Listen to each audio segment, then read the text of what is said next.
की बात नहीं, बच्चों के बस की बात नहीं।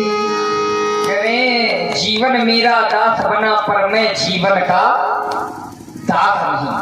देखिए महाराज, आप जीवन के दास नहीं बने, लेकिन जीवन में किसी को दास बनना भी नहीं चाहिए। क्यों?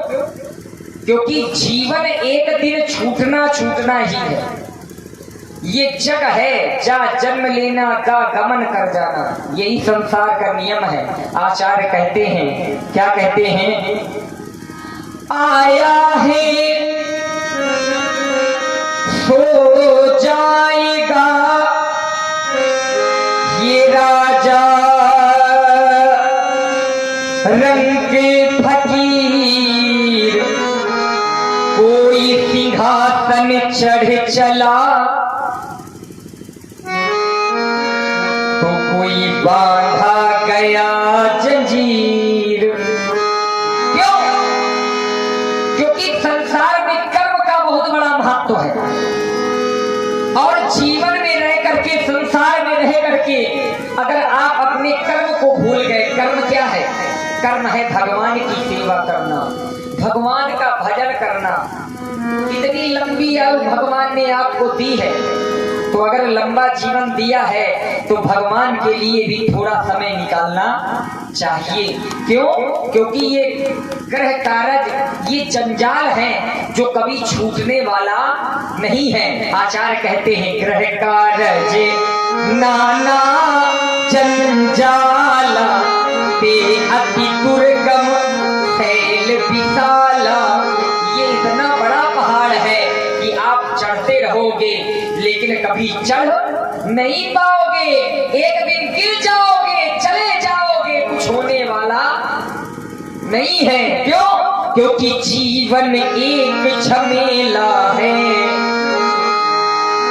जीवन एक झमेला है, 4 दिनों का मेला है, सब घर बार यही रह जाए, जाता हंस अकेला।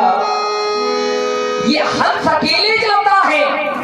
महाराज, संबंध तो केवल संसार में बनते हैं। अगर कोई संबंधी जाता हो साथ में तो आप बताओ, कोई नहीं जाता। इस जिंदगी की डोर अकेले है जो अकेले ही रहेगी। तभी एक कवि ने बहुत सुंदर गीत लिखा, मैं कह देता। जिंदगी में हजारों का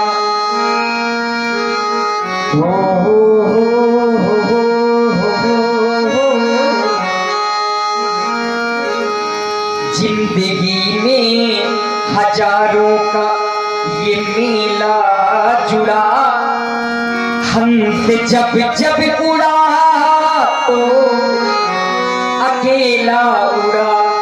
कहते हैं क्या? ना ही राजा रहा ना ही रानी रही, सिर्फ कहने को केवल कहानी रही। अंत में लखपति का नठेला जुड़ा, हमसे जब जब उड़ा तो अकेला उड़ा। तभी महाराज, अगर अकेले जाना है तो अकेले की व्यवस्था भी करनी चाहिए। तो संसार में रहो तो प्रेम से रहो, क्योंकि 4 दिनों का जीवन है। अगर हम प्रेम को छोड़ करके एक दूसरे से बुराई करेंगे तो कुछ मिलने वाला नहीं है। एक गीत प्रस्तुत करता हूँ, क्या गीत? भूदान के मिलके गाते चलो, प्रेम की ज्योति घर घर जलाते चलो। क्यों? क्योंकि भूमि तेरी नहीं, ये भूमि मेरी नहीं, भूमि माँ है मनुज की ये चेरी नहीं। इसकी माटी में सोना उगाते चलो, प्रेम की ज्योति घर घर जलाते चलो। माटी में सोना, देखिए माटी में सोना उगाने का काम करता कौन है? किसान। संसार में केवल दो पूजनीय है, कौन? एक जवान और एक किसान। अगर किसान न हो तो उधर पूर्ति नहीं हो सकती, और अगर जवान न हो तो हम यहाँ पर जो खड़े हैं सुरक्षित, हम यहाँ पर सुरक्षित खड़े नहीं रह सकते। तो हमारी जो देश के रक्षक हैं, अगर वो कहीं मिल जाए तो उनका सम्मान कर लो, भगवान की कृपा हो जाएगी। अगर किसान मिल जाए तो किसान का सम्मान कर लो, भगवान की कृपा हो जाएगी। क्योंकि एक हमें खिलाता है तो एक हमारी रक्षा करता है। इस देश का सैनिक, किसी कवि ने लिखा कि अगर माटी के पुतले देह में ईमान जिंदा है, तभी इस देश की समृद्धि का अरमान जिंदा है। न भाषण से है उम्मीदें, न वादों पर भरोसा है, और शहीदों की बदौलत ही ये हिंदुस्तान जिंदा है। अगर शहीद न होते, सैनिक न होते, तो हम कभी सुरक्षित नहीं रहते। इनका शील कैसा है व्यास जी, कुछ कहना चाहेंगे? कहें। बिल्कुल कहना है। ध्यान दें, आप हैं मलखान सिंह बहर वाले, मलखान सिंह एंड कंपनी सब्जियों के थोक और फुटकर विक्रेता और राजपूत इंजीनियरिंग वर्कशॉप। आपकी ओर से 1 से 1 मुद्राएं प्रदान हो रही, बहुत बहुत धन्यवाद।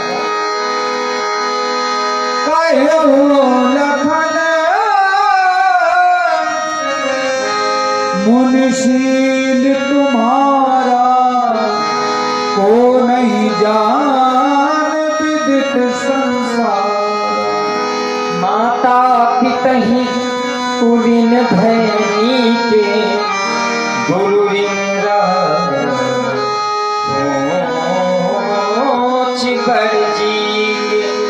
सो जन हमरे माथे काढ़ा, दिन चल गए ब्याज बड़बाड़ा। अभियानी ब्योहरिया बोली, तुरंत देव में फैली। आप भाइयों को बुला ले, मैं आपका सारा ऋण चुकता कर दूंगा। मिथिला में बैठे समस्त सभी गण देवों के द्वारा मैं इस मिथिला में आया धनुष खनन कर्ता को जानने के लिए। बात इतनी बढ़ गई कि धनुष खनन करता तो मिल न पाया, और धीरे धीरे बात बढ़ती गई। ये हमारे घर तक पहुंच गया और कहता है कि मां को परशुराम जी ने मारा। मिथिला में बैठे समस्त सभी को ध्यान दें। एक बार हमारी पूज्य पिता ने हमारी मां को आदेश दिया कि जाओ मां गंगा के पावन तट से जल लेकर आओ।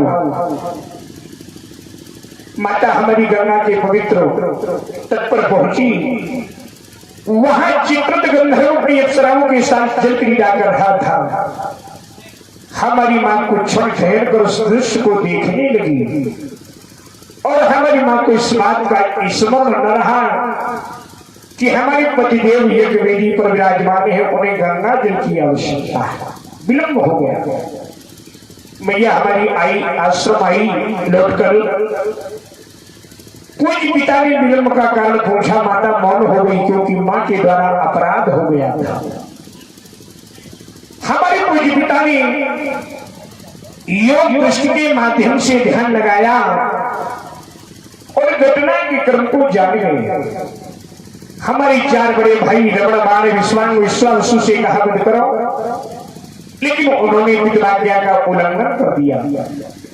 उसी समय हमारे पूज्य पिता ने कहा, हे राम, रामाशं चोदितः पित्रा भक्तिन मात्रा सहावधीतो, प्रभाव के मुनि सम्यक समाधे तपस्या।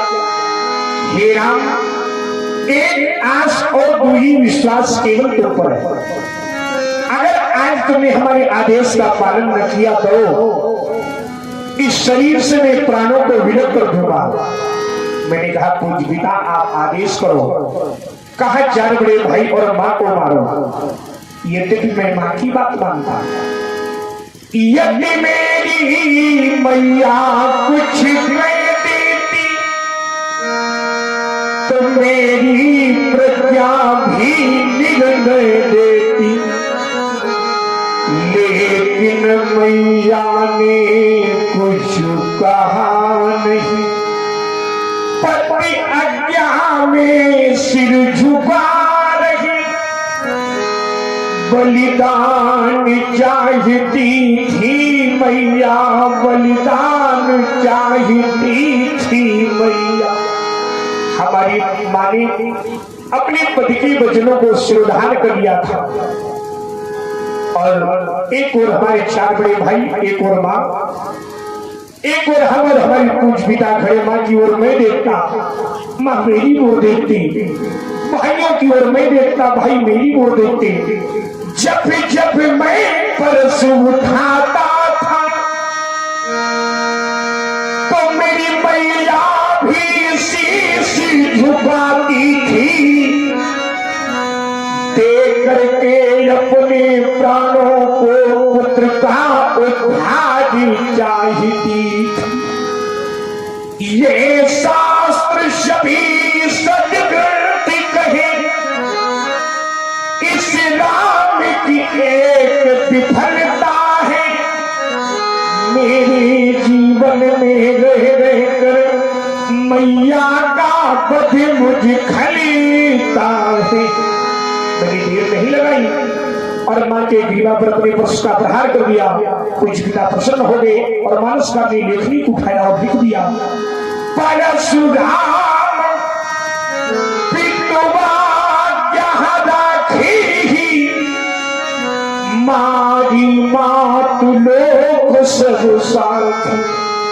अपने 4 बड़े भाई और मां खुद कर दिया। कुछ पिता प्रसन्न हो गए, बोले राम वरदान मांगो। मैंने कहा प्रभु, जिनकी जनमत में मात मरी, ते मरे न मरे, ते मरे न मरे। जिस बालक की जन्म लेते ही मां का देहावसान हो जाता है, वो बालक इस संसार में जीवित तो रहता है लेकिन मृतक के समान। संसार में गुणग्राही कम है और गुणों को ग्रहण करने वाली ज्यादा है। जब भी कोई संसार में बालक अपनी मां को, भाई को मारेगा, लोग पूछेंगे क्यों मारा, तो उत्तर में कहेगा परशुराम ने भी तो मारा था। इसलिए ये सब जीवित हो जाए और इस घटना का स्मरण किसी को न रहे। कहा तथास्तुराम। हमारे कुछ पिता ने कहा जैसा तुम चाहते हो वैसा ही हो। सभी जीवित हो गए। बात आई, गुरु ने रहा सोच बड़ जीते हैं।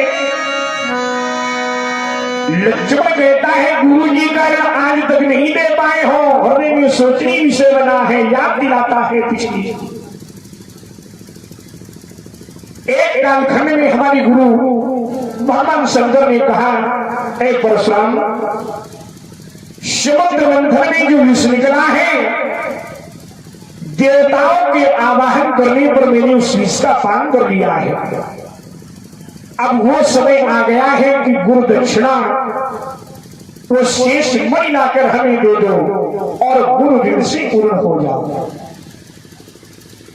गुरु के आदेश को पाकर मैं चला। एक बार मेरे गुरुवर ने जब मुझसे शेष शीश मांगा तो क्षीर सिंधु के तट पहुंचा वो मुझे देख जल में भागा। मैंने उस शेष भ्रमर को आगे बढ़कर घेर लिया। उसके फल पर मैंने अपना परशु प्रहार किया। रसना के दो हुए खंड, बह चली रुधिर की धारा। लाख हो गया क्षीर सागर। शेषनाग वृक्षान मेरे चरणों में लेट गया और कहने लगा, भगवान यदि हम मर गए तो हिंदी साहित्य का जो अनमोल छंद है वो विलुप्त हो जाएगा। मैंने कहा, शेषनाग छंद विलुप्त न होने पावे, भारतवर्ष की कोई धरोहर विलुप्त होने न पावे, पहले हमें छंद सुनाओ, बाद में पूरे प्राणों को तुम छोड़ देना। तो शेषनाग बोला, प्रभु सब्र करें। पशूनां पतिं पापनाशं परेशं